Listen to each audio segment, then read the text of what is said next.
వీక్షణం పత్రిక ఎడిటర్ వరవరరావు అల్లుడు వేణుగోపాల్ నివాసంలో ఎన్ఐఏ సోదాలు ముగిశాయి. ఈ రోజు తెల్లవారుజామున 4 గంటల నుంచి సోదాలు నిర్వహించారు. దాదాపు 5 గంటల పాటు ఎన్ఐఏ అధికారులు తనిఖీలు చేపట్టారు. పత్రికా ప్రకటన ద్వారా పూర్తి వివరాలు వెల్లడిస్తామని ఎన్ఐఏ అధికారులు చెప్పారు. కాగా ఇటీవల Maoist central committee member Deepak arrest అయ్యారు. దీపక్ను కుక్కట్పల్లిలో పోలీసులు అరెస్ట్ చేశారు. దీపక్ దగ్గర దొరికిన సమాచారం మేరకు వేణు నివాసంలో ఎన్ఐఏ సోదాలు చేసినట్లు తెలుస్తోంది. అనే ఒక వ్యక్తి కేసులో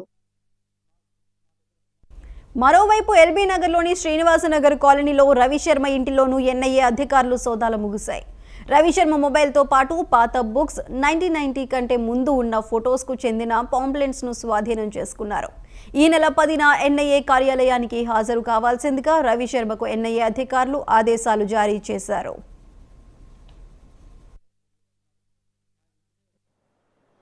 ఇవాళ ఉదయం 5 గంటలకు నేషనల్ ఇన్వెస్టిగేషన్ ఏజెన్సీ ఎన్ఐఏకు చెందిన ఒక బృందం 8 మంది బృందం మా ఇంటి మీద దాడి చేసింది.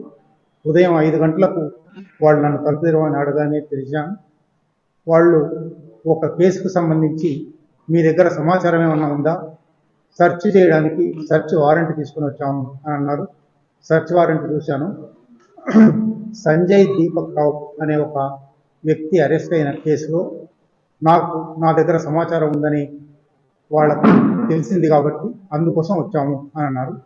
వెంటనే నా సెల్ ఫోన్ ఇమ్మని అడిగారు. నేను సెల్ ఫోన్లు ఇవ్వడం అనే దాని మీద ఇట్లా సెల్ ఫోన్ తీసుకోకూడదు, సెల్ ఫోన్ తీసుకోవచ్చునా లేదా అని ఇప్పుడు సుప్రీంకోర్టులో కేసు ఉంది.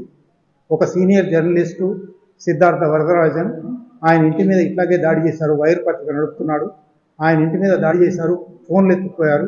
ఆయన సుప్రీంకోర్టుకు వెళ్ళాడు. సుప్రీంకోర్టు ముందర ఇప్పుడు కేసు ఉంది. ఇట్లా ఫోన్లు, ఎలక్ట్రానిక్ డివైజెస్ ఎట్లా సీజ్ చేయొచ్చునా లేదా అని సుప్రీంకోర్టు ముందర విచారణలో ఉన్నది. నేను ఇవ్వను మీకు అన్నాను. కాదు మీరు ఇవ్వవలసిందే అన్నారు. నేను ఆ ప్రొటెస్ట్ రాసి ఒక జర్నలిస్టుగా సెల్ ఫోన్ అనేది నా లైఫ్ లైన్. సెల్ ఫోన్లో అనేక వివరాలు ఉంటాయి, అనేక మంది ఫోన్ నెంబర్లు ఉంటాయి, నేను రాయవలసిన విషయాల నోట్స్ ఉంటాయి. కాబట్టి సెల్ ఫోన్ ఇవ్వడం కుదరదు.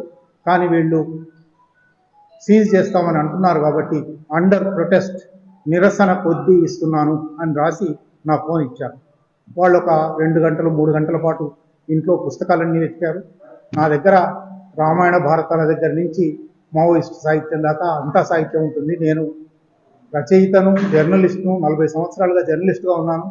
30 పుస్తకాలు రాశాను, 30 పుస్తకాలు అనువాదం చేశాను. కాబట్టి నా దగ్గర పుస్తకాలు తప్ప మరేమీ ఉండవు. వాళ్ళు వెతికారు, పుస్తకాలు తప్ప ఇంకేమీ కనబడలేదు. చివరికి ఫోన్ ఒకటే తీసుకున్నారు. 2013లో అప్పుడు మీ అందరికీ తెలుసు, నయీం ముఠా చాలామందికి బెదిరింపు లేఖలు పంపింది చంపేస్తామని. అట్లా పంపిన బెదిరింపు లేఖల్లో ఆ బెదిరింపు లేఖల వెనుక ఉన్న పోలీసుల మీద అప్పుడు నేను ఒక వ్యాసం రాశాను. ఆ వ్యాసం కోసం సేకరించిన సమాచారంలో అట్లా వచ్చిన ఛత్తీస్గఢ్ చిరుతలు వరలక్ష్మికి రాసిన బెదిరింపు లేఖ కూడా ఒకటి కనబడింది. అది కూడా సెర్చ్ చేశారు. కాబట్టి మొత్తంగా నా ఇంట్లో నుంచి తీసుకుపోయినవి నా సెల్ ఫోన్ ఒకటి, ఆ హత్యా బెదిరింపు లేఖ, వరలక్ష్మికి వచ్చిన హత్యా బెదిరింపు లేఖ, దాని మీద నిజానికి పేపర్ కటింగ్ కూడా ఉంది.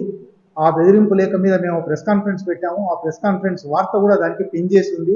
అది ఉంటేనే అర్థమవుతుంది అది ఫేక్ లెటర్ అని. అయినా అది కూడా తీసుకుపోయారు. ఇది వాళ్ళు తీసుకుపోయింది. అయితే వచ్చిన టీము గణేష్ బాబు అనే ఇన్వెస్టిగేషన్ ఆఫీసర్, సర్కిల్ ఇన్స్పెక్టర్, ఆయన చాలా మర్యాదగా ఉన్నాడు. వచ్చిన టీం అంతా మర్యాదగా ఉంది.